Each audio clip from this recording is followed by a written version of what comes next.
기도를 통해서 말씀하신다. 자, 이제 성경 말씀 한번 읽어보겠습니다. 요한복음 17장 3절 있습니다. 영생은 곧 유일하신 참 하나님과 그가 보내신 자 예수 그리스도를 아는 것이다.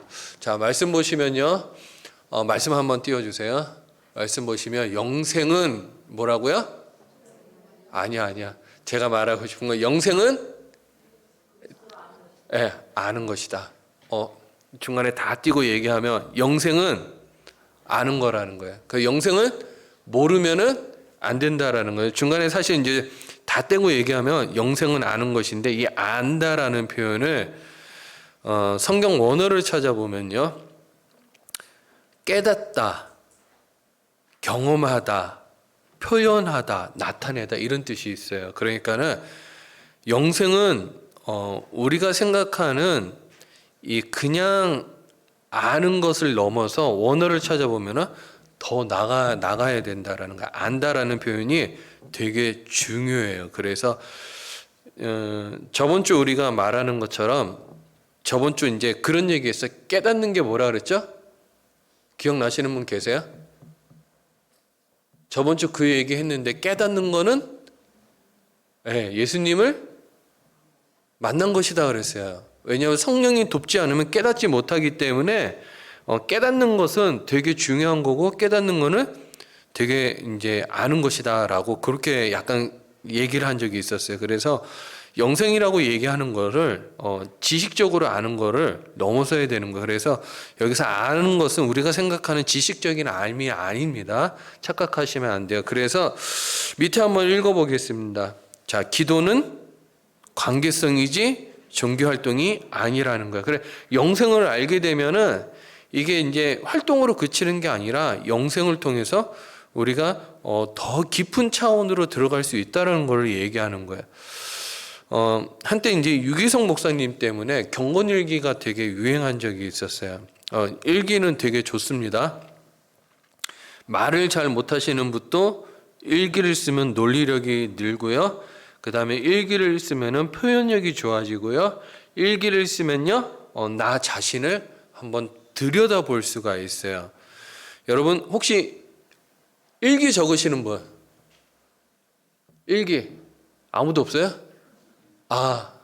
있군요. 몇 분? 박준민 씨 일기 적으세요? 지금 손 든 거 아니에요, 이렇게? 그럼 이건 뭐예요? 일기를 계속 쓰세요. 일기를 쓰면요, 내가 몰랐던 거를 시간이 지난 다음에 알 수 있어요. 그래서 일기를 적으면요, 또 뭐가 중요하냐 그러면 일기를 적으면요, 하나님이 나에게 그때그때 말씀하시는 것들을 적어놓지 않으면은 잊어버리는 경우가 있거든요. 그래서 일기를 통해서 내가 과거에 이런 기도를 했었구나, 그리고 하나님 나에게 이런 응답을 하셨구나라는 걸 깨달을 수 있어요. 그러면은 내가 지금 어디까지 와 있고 내가 무슨 기도를 해야 되며 이런 것들을 다 기록할 수 있다라는 거예요. 오늘 기도에 관한 이야기를 오늘 좀 할 텐데요. 기도는요, 우리가 생각하는 어떤 이제 나를 표현하고 하나님 내 기도를 들어주고 이런 차원이 아니에요. 그래서 누군가는 그런 이야기를 했어요. 이제 기도라는 것을 알게 되면요, 기도가 정말 깊은 것이고 넓은 것이고 높은 것이라고 표현을 했거든요. 기도를 단순하게 내 기도 제목에서 그치는 사람은요, 아직 자라나지 못한 사람이에요. 자라나지 못.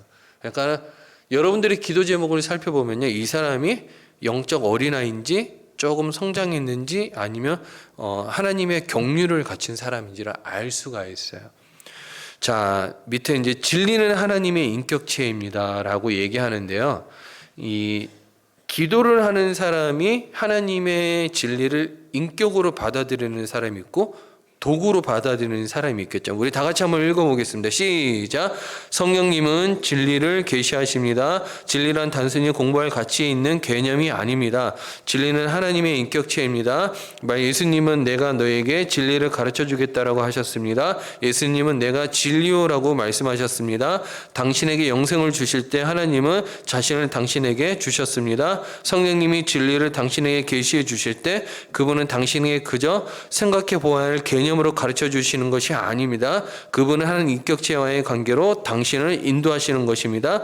그분은 당신의 생명입니다. 하나님은 당신에게 영생을 주실 때 한 인격체로 당신에게 주셨습니다. 예수님은 바로 자기 자신을 당신에게 주신 것입니다. 그래서 여러분들의 기도를 한번 살펴보면요, 말씀과 예수님을 물건으로 생각하는 사람인지 아닌지를 알 수 있다라는 거야. 자, 네 가지 이제 언더라인이 되어 있는데 한번 채워보시기 바랍니다.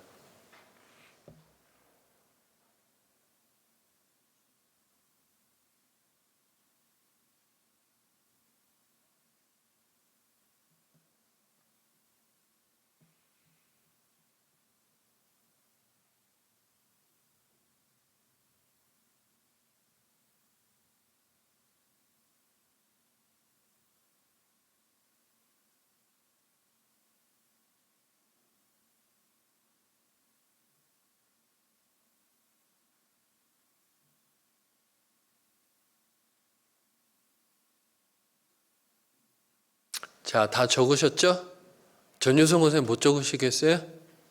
아, 적으셨죠? 아까 전에 찬양할 때 답을 열심히 적으시던데 제가 뒤에서 다 봤습니다. 미리 예습을 하시더군요. 네, 찬양 부르셔야죠. 그죠? 자, 하나님과의 나와의 관계. 자, 요약하면은, 자, 세 개의 작은 파리똥이 나와 있는데요. 자, 우리 다 같이 한번 읽어봅니다. 시작. 하나님은 잃어버린 세상을 그분께로 돌이키는 선교사에게 동참하고 싶은 갈급한 마음을 제 속에 심어 주십니다. 저는 하나님의 뜻을 찾아 하나님께로 응하여 나옵니다. 하나님이 제게 진리를 계시하실 때 저는 하나님이 제 인생에서 하고 계신 것을 저에게 일깨워 주려고 노력하심을 압니다. 자, 우리가 이제 하나님이 나에게 진리를 계시하신다, 즉 응답을 주신다, 만나 주신다 이렇게 얘기하는데요.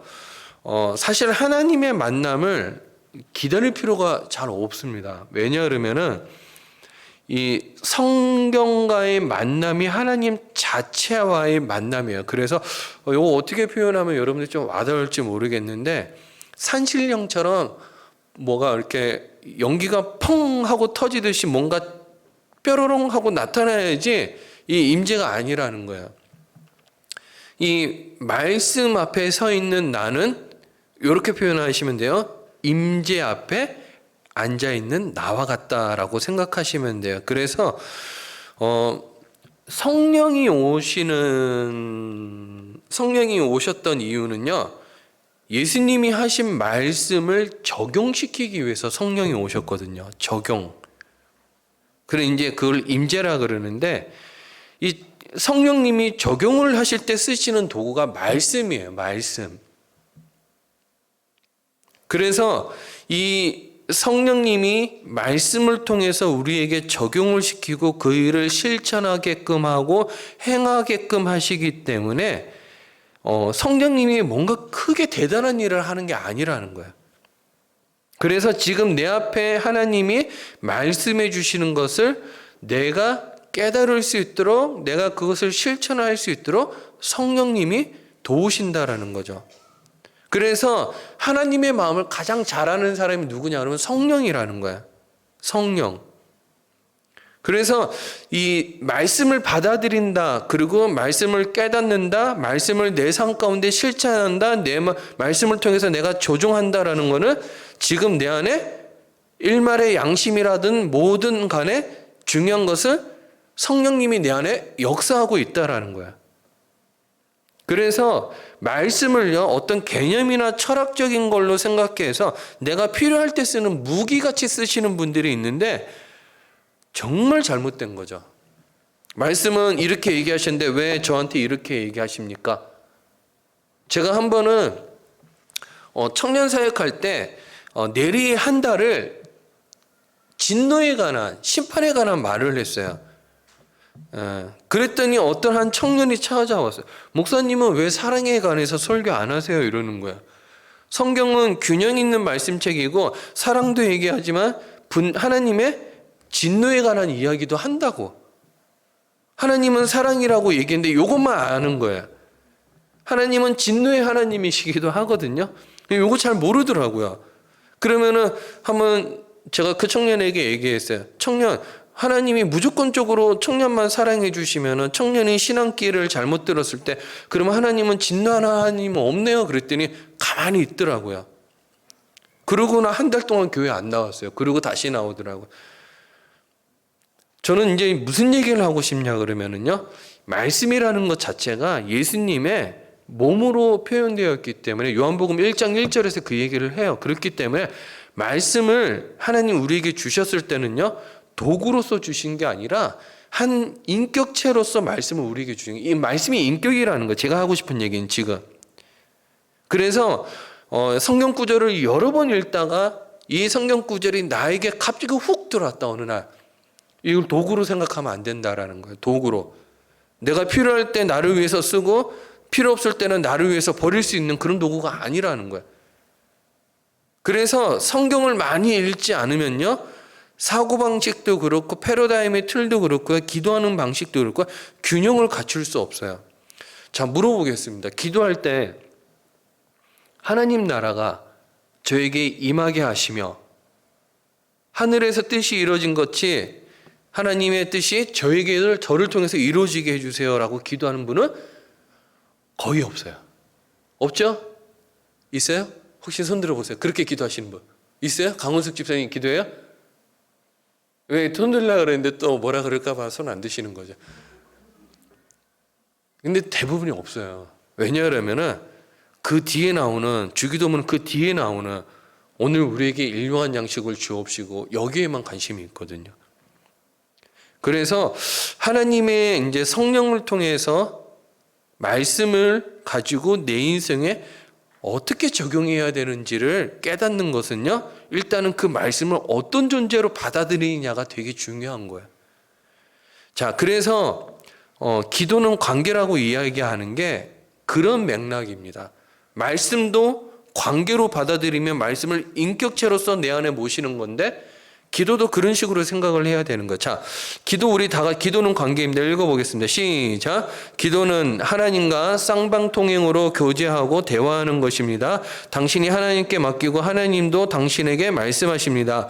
그것은 일방적인 대화가 아닙니다. 당신의 개인적인 기도 생활은 주로 당신이 하나님께 아뢰기만 하는 일방적인 것일지도 모릅니다. 기도는 그 이상의 것입니다. 기도는 듣는 것도 포함합니다. 사실 하나님이 기도 중에 말씀하시는 것이 당신이 말하는 것보다 훨씬 더 중요합니다. 중요하다라는 거예요. 그래서 기도는 나를 위해서 하나님이 나에게만 역사하시도록 고안된 게 아니라는 거예요. 그래서 우리가 생각해 보면 또 이렇죠. 돈을 표현하면 좀 그럴 수 있는데 하나님이 여러분들의 기도 받아가지고 하나님 기껏 해줘도 기도응답 받게 더 해주겠나? 이런 생각할 것 같아요.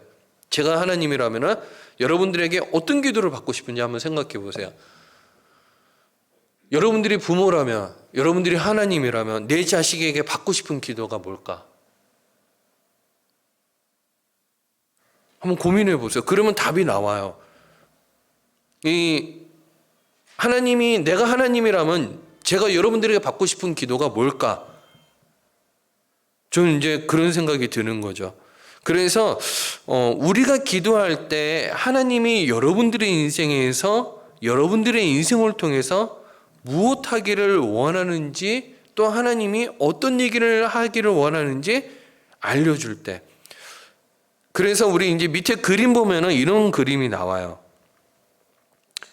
성령님이 그죠? 뭐를 계시하세요? 예, 진리를 계시하시죠. 그러면 그 진리를 누가 받아요? 사람이 받죠. 그러면 그 받은 사람이 내 삶의 환경을 어떻게 해요? 하나님께로 조종하는 것. 조종한다라는 건 뭐예요? 하나님께 순종한다라는 거죠. 그리고 순종한다라는 것은 하나님이 일하신다라는 거야. 그래서 요 관계를 알면요, 성령님이 무슨 일을 하는지를 알 수 있다라는 거예요. 성령님이 진리를 계시하세요. 진리를 계시하는 목적은 우리 삶 가운데 적용하도록 하기 위한, 이 우리 삶에 적용한다라는 말은 다른 말로 표현하면은 하나님이 우리 삶 가운데 역사하시도록 한다라는 거죠. 여러분들의 어떤 신앙의 잘못된 사고의 틀이 있을 수 있어요. 보통 기도하면은 이렇게 생각할 수 있어요. 내가 기도하면은 이렇게 해줘야 되는 게 당연한 게 아닌가? 여러분, 그렇지 않거든요. 우리가 생각하는 것과 다를 수 있다는 거예요. 1번부터 8번까지를 읽어보시면 이제 답이 나오고, 우리 다 같이 한번 읽어보겠습니다. 시작. 하나님은 당신에게 기도할 마음을 주심으로써 주도권을 잡으심. 여기 기도할 마음을 주심으로써 주도권을 잡는데요. 그럼 원래는 뭐예요? 기도할 마음이 없었다라는 거죠. 그러면 기도할 마음을 주셨다라는 거는 여러분들을 그렇게 하도록 어떻게 하셨다는 거예요? 유도하셨다라는 거야. 유도. 자, 두 번째 읽습니다. 시작. 성령님이 하나님의 말씀으로, 이 유도 당해서 기도할 마음이 생긴 사람에게 뭘 준다고요? 하나님의 뜻을 주신다라는 거야. 3번 읽습니다. 성령님 안에서 하나님의 뜻과 일치되는 기도를 하도록 어떻게 한다고요? 여기 숨은, 이제 행간의 숨은 뜻인데, 당신을 다듬을 거예요. 다듬을 거예요. 그리고 여러분들을 훈련시키는 거예요. 자, 네 번째 우리 다 같이 읽어봅니다. 시작. 당신의 인생을 진리에게로, 하나님께로 조정합니다. 이 다듬어지면은 이제 삶을 바꾸는 거예요. 그래서 여러분 이거 아셔야 돼요. 훈련되지 아니한 사람이 하나님의 일을 절대 할 수가 없어요. 나이가 들어도 영은 무관한 거야. 이제 똑같은 거죠. 나이가 들어도 우리 눈에는 보이지 않고 하나님 눈에만 보이기 때문에, 목사라도 장로라도 권사라도 집사라도요, 하나님의 뜻에 훈련되지 않으면요, 그만큼 우리가 하나님께로 조정하는 게 쉽지 않다라는 거예요. 그러면은 이제 다섯 번째 우리 다 같이 한번 읽어봅니다. 시작. 성경, 환경, 교회, 다른 성도들에서 나오는 확인이나 그 다음에 오는 지시를 주의 깊게 보고 듣습니다. 이거 되게 중요해요. 예민하고 하나님의 뜻에 민감해졌다는 뜻이겠죠. 그죠? 그러면 여섯 번째 어떻게 한다고요? 순종합니다. 일곱 번째 읽습니다. 하나님이 그분의 목적을 달성하기 위해서 당신 안에서 당신을 통해서 일하십니다. 이제 역사하는 것. 8번 읽습니다. 성령님께서 기도 가운데 계시하신 대로 당신은 하나님을 경험합니다. 자, 위에 순서대로 문장 안에서 핵심 단어에 한번 여러분들이 생각하는 핵심 단어에 동그라미를 한번 쳐보세요.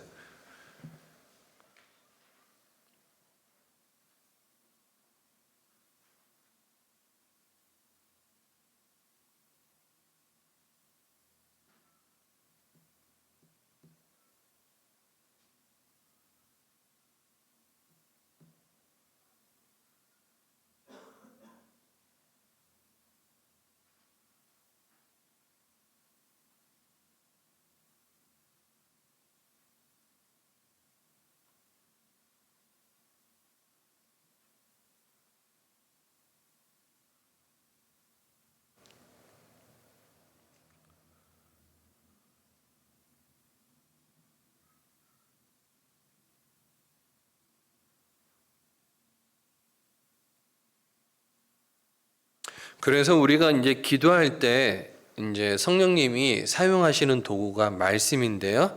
내 마음속에 기도할 때 종종 떠오르는 말씀들이 있어요. 하나님은 이제 그 말씀을 통해서 이제 역사하시거든요. 근데 이제 말씀을 주셨을 때 기도를 중단하고 그거를 이제 한번 적어보는 거는 되게 중요합니다. 자, 밑에 이제 성령으로 기도하십시오라고 얘기하지만은, 자, 이 말뜻이 무슨 뜻인지 모르면은, 기도는 의지로 하는 사람이 있고 나를 내려놓고 성령으로 기도하는 분들이 계시거든요. 자, 여러분들 의지로 하는 기도는 백날 기도해봤자 소용없습니다. 그래서 365일 기도 제목이 똑같다 그러시는 분들은요, 한번 의심해 보아야 돼요. 내 기도가 내 의지대로 하고 있는지.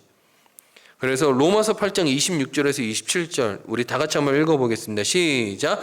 이와 같이 성령도 우리의 연약함을 도우시나니 우리는 마땅히 기도할 바를 알지 못하나 오직 성령이 말할 수 없는 탄식으로 우리를 위하여 친히 간구하시느니라. 마음을 살피시는 이가 성령의 생각을 아시나니 이는 성령이 하나님의 뜻대로 성도를 위하여 간구하심이라. 자, 우리가 기도할 때 왜 성령의 도움이 필요하죠? 우리가 연약하다라는 거야. 그죠? 연약하다라는 표현이 무슨 뜻인지 아시죠? 자, 그러면 성령님이 우리가 갖지 못한 유리한 점이 있는데 뭐라고요? 우리의 마음을 살피고 계신다는 거예요, 성령님이.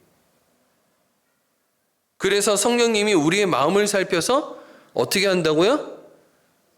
그거를 가지고 다시 성령님이 기도하는데 하나님의 뜻대로 뭐라고요? 성도를 위해서 기도한다라는 거예요. 성령의 역할이 되게 중요하죠. 그죠? 성령의 역할이 없으면 여러분들의 기도는 이제 산으로 가는 기도가 될 거예요. 하나님이 원하지 않는 방향으로. 그래서 여러분들이 하고 있는 기도가 잘하고 있는지 못하고 있는지 어떤 기도인지 아무도 모른다라는 거야. 근데 하지만 이제 우리의 연약함을 도우시고 성령님이 기도해 주시는데요. 성령님은 이미 알고 있다라는 거. 우리가 어떤 기도를 해야 될지를. 그래서 성령님이 우리를 위해서 친히 기도한다라는 거야. 자,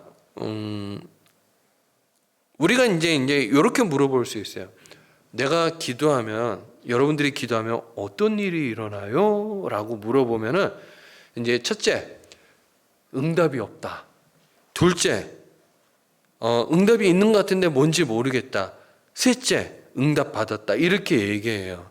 근데 하나님의 것을 구하게 만드는 기도를 하는 사람이 정답이겠죠. 다시, 하나님의 것을 구하게 만드는 그 기도가 정답이겠죠. 그러면 성경을 이제 쭉 찾아보는 거야. 인물 중심으로 성경을 읽는 거죠. 이제 팁을 하나 드리는 거야. 믿음의 조상들이 하나님을 위해 하나님의 것을 구하기 위해서 하나님의 뜻을 구하기 위해서 어떻게 기도했는지를 쭉 읽어보세요. 그럼 답이 나옵니다. 저번 주 얘기했죠. 세상 사람들은 이야기를 들을 때나 이야기를 읽을 때 어떤 메커니즘으로 해석한다 그랬죠? 권선? 징악의 메커니즘으로 성경을 해석한다 그랬죠. 우리는 이야기나 스토리를 읽을 때 어떤 메커니즘으로 해석해야 돼요? 성경의 말씀의 원리대로 해석해야 되죠. 자, 그러면은 이제 기도할 때, 성경을 읽을 때 성경의 인물들이 하나님의 뜻을 알기 위해서 어떻게 행동하고 어떻게 구했는지를 기도 제목을 살펴보면 그걸 내 걸로 가져오면 돼요. 성경을 많이 읽으시는 분들은 제가 했는 말이 이거 이제 아는 거죠. 이제 유리하겠죠. 그죠? 그래서 성경을 읽지 않고 기도하면은 어떤 일이 생기게 되냐 그러면 감정이 휩쓸릴 때가 많아요. 감정에. 그러면은 하나님이 이미 당신에게 주고자 하는 것을 구할 때 어떤 일이 일어날까요? 여러분들은 항상 받는 사람이 되는 거예요. 왜냐고요? 하나님의 뜻에 맞는 기도를 했기 때문에 그래요. 그래서 하나님이 기도를 들어주실 때 하나님께 맞는 기도를 하면 항상 응답을 받고 그 믿음은 성장하게 되어 있어요. 자, 밑에 이제 한번 쭉 이제 보시면요.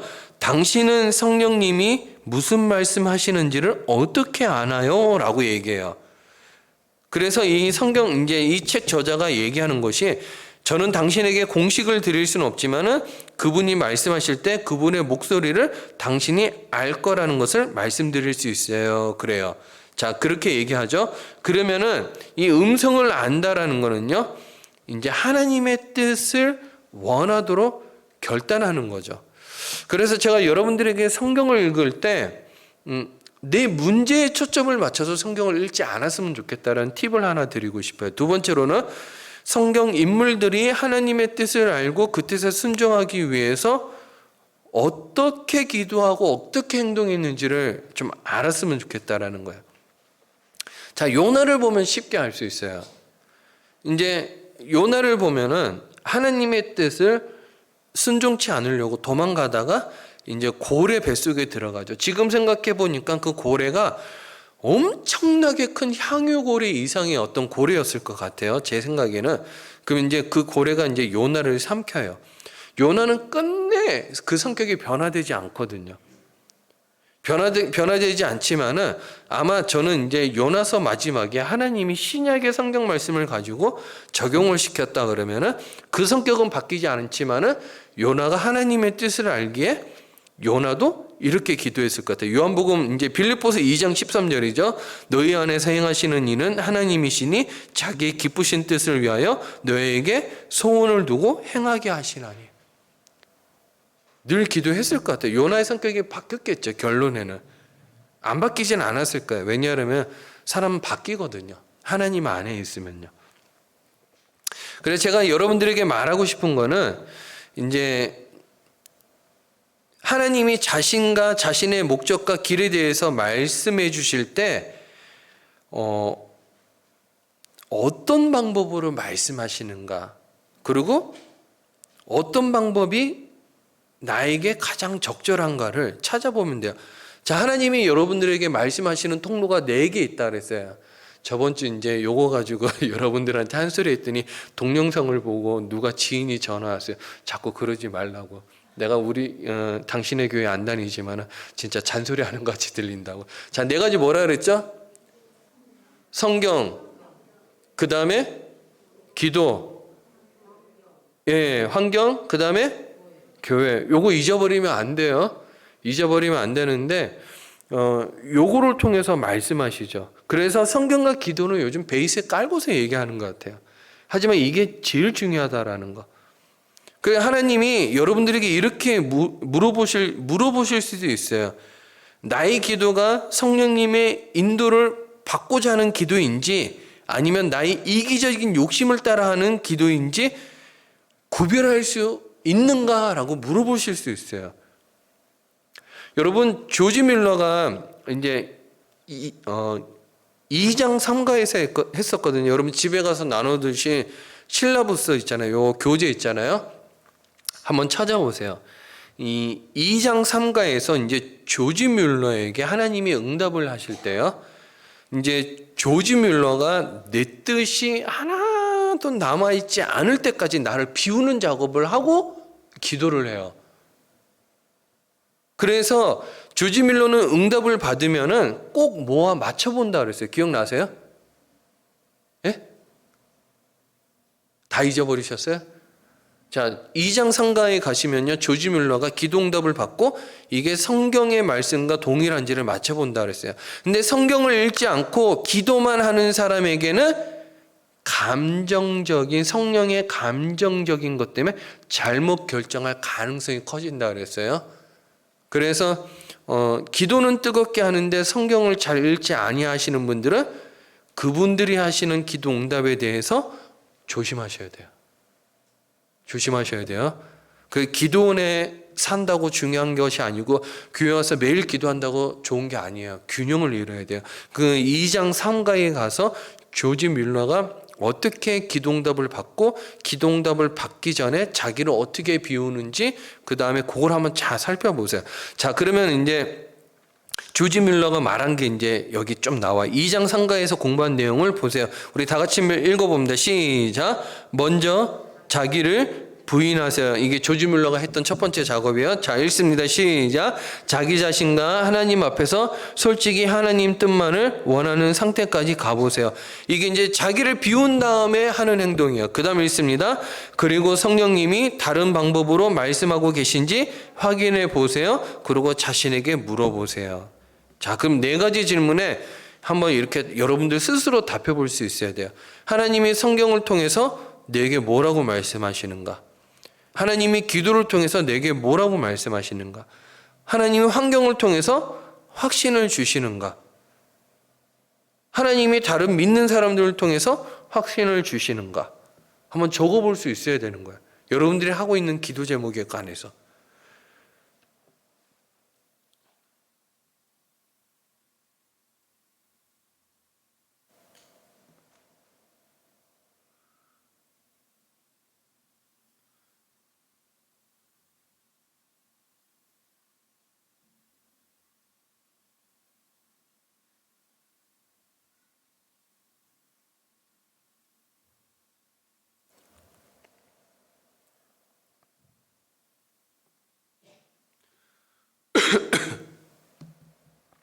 그래서 우리가 이제 기도할 때 성경을 읽고서 기도하라고 얘기하는 게 밸런스 때문입니다. 영적인 밸런스 때문에 그렇거든요. 성경을 많이 읽는 사람들은 분별력이 있어요. 나 자신에 대한 분별력도 있고, 그 다음에 기도에 대한 또 말씀에 대한 분별력도 있어요. 그래서 성경을 듣고서 또 성경을 이제 소리로 듣는 분들이 있죠. 이제 바쁘면은 귀에 꽂아놓고 이제 카피풀에서 얘기하는 성경이 있거든요. 이제 드라마 바이블에서 이제 얘기하는 그런 성경들을 이제 늘 듣는 거죠. 그리고 아니면은 내가 시간이 되면 보고서 읽는 것도 되게 중요해요. 근데 이제 요 네 가지 파리똥 중에 이제 마지막 파리똥이 뭐냐 그러면 하나님이 다른 믿는 사람을 통해서 확신을 주신가? 저는 이제 요 질문 생각해 봤을 때 오직이 말을 안 듣고 자기 고집만 피우면 다른 사람을 통해서 말할까? 이런 생각도 들어요. 자, 앞에 있는 그림을 보고 표현된 것을 요약해 보십시오. 어떻게 기도를 통해서 말씀하시는지를 한번 자기 말로 적어 보세요. 아까 그림을. 뭐 한두 줄이면 요약을 하겠죠. 그죠?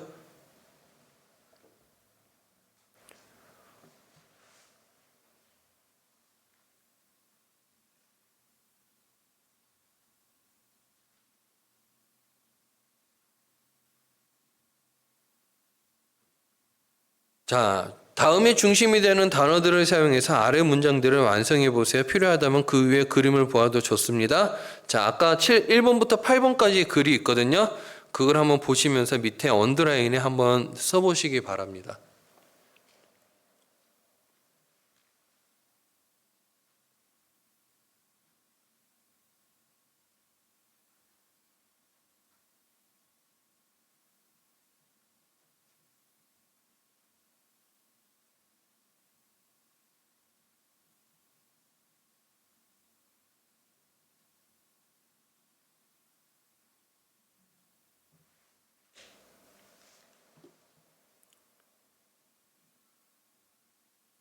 자, 한번 볼까요? 하나님은 나에게 기도할 마음을 주심으로써 뭐를 잡으신다? 성령님이 하나님의 뭐라고요? 맞아요. 말씀을 가지고 나에게 하나님의 뜻을 계시하신다. 나는 성령님 안에서 하나님의 뜻과 일치되는 기도를 한다. 나의 인생을 진리에게 하나님께로 조정한다. 나는 성경, 환경, 교회에서 오는 뭐라고요? 뭐라고 돼 있죠? 여기? 확인이나 그죠? 확인이죠. 확인. 확인과 그 다음 지시를 주의 깊게 보고 듣는다. 자, 나는 순종한다. 그죠? 그래서 우리가 기도할 때 요 순서가 정확하게 일치되는지를 한번 피드백을 해보는 게 좋아요. 좋습니다. 자, 이 과목을 공부하면서 기도할 때 하나님이 성경을 통해 당신에게 말씀하신 적이 있나요? 있으면 아니오면 아니요. 자, 하나님이 당신에게 성경, 환경, 교회, 사람들을 통해서 위의 진리를 확인시켜 주셨나요? 한번 적어 보시는 것도 좋죠. 그죠? 저는 이제 요거 하면서 기도 제목이 약간 또 수정하긴 했어요. 수정하긴 했는데, 이제 가지치기를 다 하니까는 이제 기도 제목이 선명해지더라고요. 선명해지는 거예요. 자, 그런 생각이 돼요. 기도 제목이 선명한 사람, 선명하다라는 건 딱 들어도 하나님을 위한 기도인데 저게 뭐다라고 딱 느껴질 만한 이제 기도 제목들이 있잖아요. 그죠? 그래서 하나님이 주기도문을 가르쳐 줬을 때 제자들이 이제 물어봐요. 요한은 제자들에게 기도도 가르쳐 주고 뭐도 가르쳐 주고 하는 것 같은데 왜 예수님은 아무것도 안 가르쳐 주세요라고 얘기하니까는 그때 예수님이 주기도문을 가르쳐 주거든요. 주기도문의 순서를 보면요. 밸런스가 있어요. 이제 처음부터 끝까지 쭉 이제 항목별로 나눠 보면 처음부터 끝까지 다 가르쳐 주지만 주기도문을 한번 분해해서 이제 카테고리별로 이렇게 쭉 나열해 보면요. 먼저 하나님의 뜻에 관한 이야기를 해요. 근데 산상수훈 5장, 마태복음 5장, 6장, 7장을 이제 보고 이렇게 딱 하면요. 이 주기도문이 딱 중간에 와요. 누가복음에 가면 이 주기도문이 딱 중간에 옵니다. 그러니까는 주기도문의 역할이 산상수훈 안에서도 되게 중요하다라는 거예요. 여러분들이 기도할 때 무엇이 먼저고 무엇이 나중인지를 안다 그러면 하나님을 위해서 기도할 때 하나님 나라가 저를 통해서 이루어지게 해 주시옵소서라고 기도했다 그러면은 내가 하나님을 위해서 어떤 일을 해야 되는지도 찾아볼 수 있어야 되는 거죠. 그리고 하늘에서 뜻이 이루어진 것 같이 땅에서 이루어지면은 땅에서는 누굴 통해서 이루어져요? 사람을 통해서 이루어지거든요. 그래서 사람이 중요해요. 사람이. 하나님의 뜻은요. 사람을 통해서 역사하시는 하나님이기 때문에 사람이 교회 사역에서는 전부예요. 전부. 오카는 목사님이 옛날에 그런 표현을 쓰신 적이 있어요. 제가 신대원 다닐 때 오카는 목사님이 이제 총신신학대학원 체프로 오셨는데 그런 얘기를 하시더라고요. 열정이 없어가지고 무턱대고 사역하지 말고 거기에 필요한 사람이 없으면 사역을 하지 말라 그러더라고. 오카는 목사님 그 얘기를 하셨어요. 그리고 사람이 전부라 그랬어요. 그러니까는 하나님의 뜻도 사람을 통해서 역사하시는 거예요. 그러니까 여러분들이 훈련되지 않으면은 우리 교회를 통해서 하나님의 뜻이 이루어지지 않는다라는 거예요. 이거는 어쩔 수 없는 거예요. 왜요? 이 땅에서 하나님의 뜻은 사람을 통해서 역사하시거든요.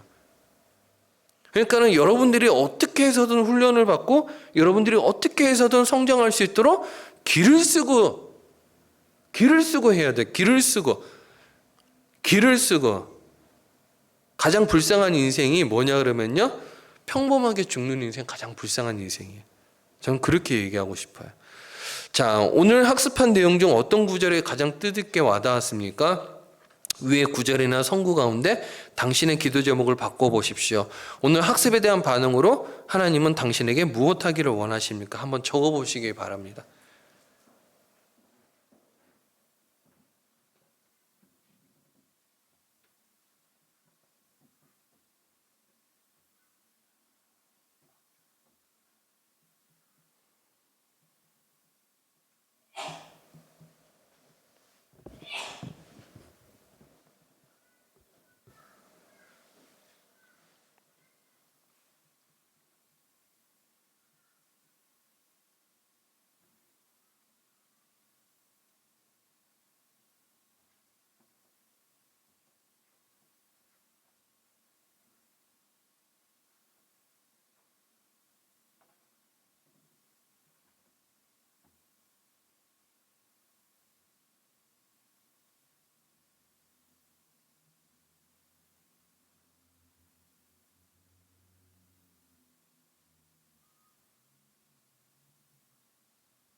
자, 오늘 배운 것을 정리해봐요. 5개. 우리 다 같이 한번 읽어보겠습니다. 시작.